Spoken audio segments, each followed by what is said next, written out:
Refutation, I'll be refuting the claim that lowering the minimum drinking age to 18 would have significant negative consequences.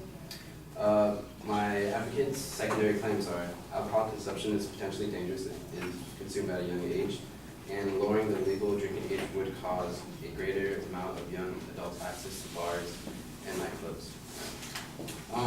Upon his first claim, alcohol consumption is potentially dangerous if consumed at a young age. I do not deny this claim. However, the reason why it is that many young adults would have a serious health risk is because, according to the CDC, 12 to 20-year-olds consume 11% of all alcohol in the U.S., and more than 9% of that alcohol, the 11%, is consumed in the form of binge drinking. So yes, it does pose serious health risks, but that is because the drinking age is so high.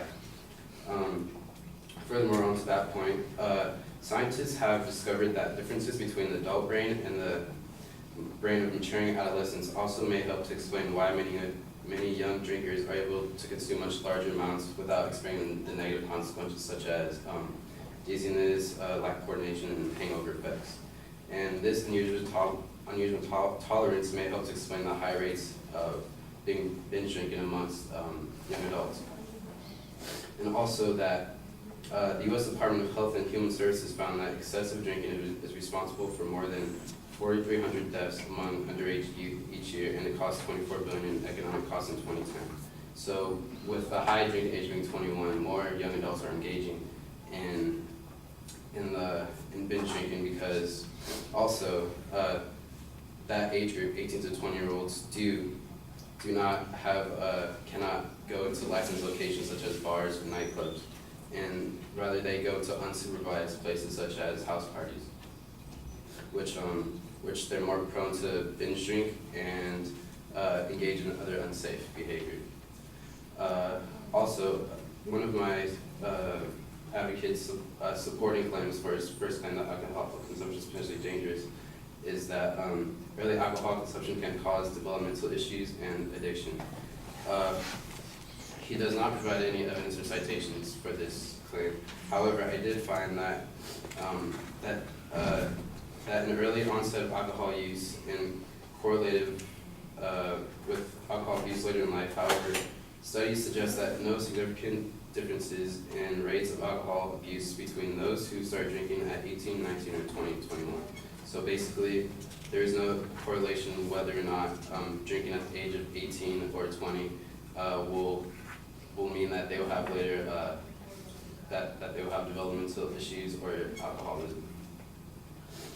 Moving on to my advocate's secondary claim that lowering the legal drinking age would cause a greater amount of young adults access to bars and nightclubs is that, and also I found that my advocate does not demonstrate how it will change or pose a higher risk level to young adults.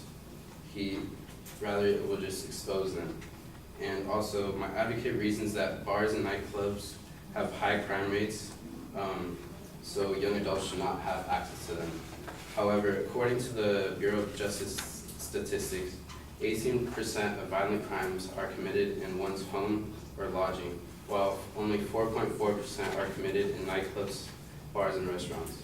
So using the same reasoning that my advocate uses, it would prove that housing and lodging is also unsafe for young adults as well. Another thing I would like to introduce is that my advocate did not state is the drunk driving fatalities, and percentages of total traffic fatalities in the United States does not correlate with the minimum legal drinking age. Since 1982, 2 years prior to the Uniform Drinking Age Act of 1984, establishing the minimum legal drinking age of 21, a decline of drunk driving fatalities occurred across all ages and demographic categories, and therefore cannot reliably be attributed to the minimum legal drinking age of 21 because they were already declining before 1984. In conclusion, I found that that alcohol consumption does pose potentially dangerous health risks because the age limit is set so high, and that allowing teens to nightclubs does not really demonstrate whether or not that young adults would have more of a higher risk of being involved in a violent crime or not. Thank you.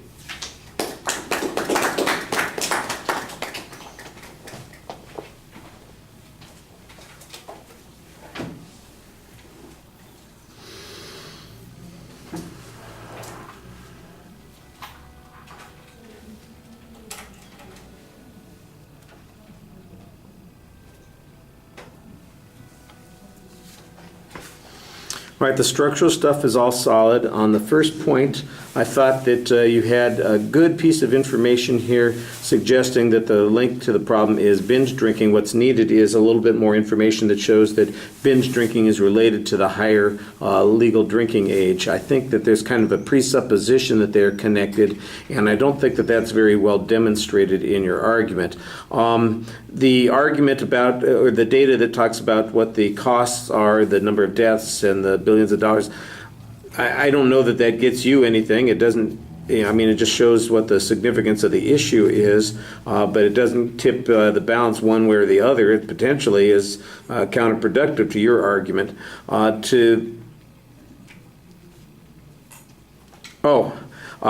like the I like the argument that says that people in essence end up drinking at house parties instead of in places where they were likely to be more controlled in their drinking. I just think that that's, needs to be developed a little bit more, and it's so similar to the argument up above where you were kind of presupposing that this is the cause of the bad drinking. I think that you're probably right on that, but you need a little bit of data on that. And then to me, the best piece of evidence that you had was the one that came right at the end of that argument that said that there wasn't really a significant difference in the rates of the particular harms that were being cited depending upon when people started drinking. And that, I thought, was a very solid piece of information that responds directly to the point that the advocate was presenting. On the argument about going to bars and nightclubs, I like the way that you kind of took the statistic and turned it around and said based on the standard that the advocate's using, they shouldn't be in their own homes either because 18% of crimes are there. That in essence, it's trying to make a correlation that is not really applicable in these situations, and to do so is perhaps a little bit ridiculous. You go off on the drunk driving issue. I don't remember that the advocate brought up the drunk driving issue. I think you might want to be a little bit careful about going into that. There's a suggestion that it's not really relevant. I think your evidence on that particular point needed to be stronger. If you're going to make the argument, give us the source site and give us the actual numbers. That seems to be kind of conclusionary there. But like I said, it's not really necessary because it wasn't brought up by the advocate. All right, thank you.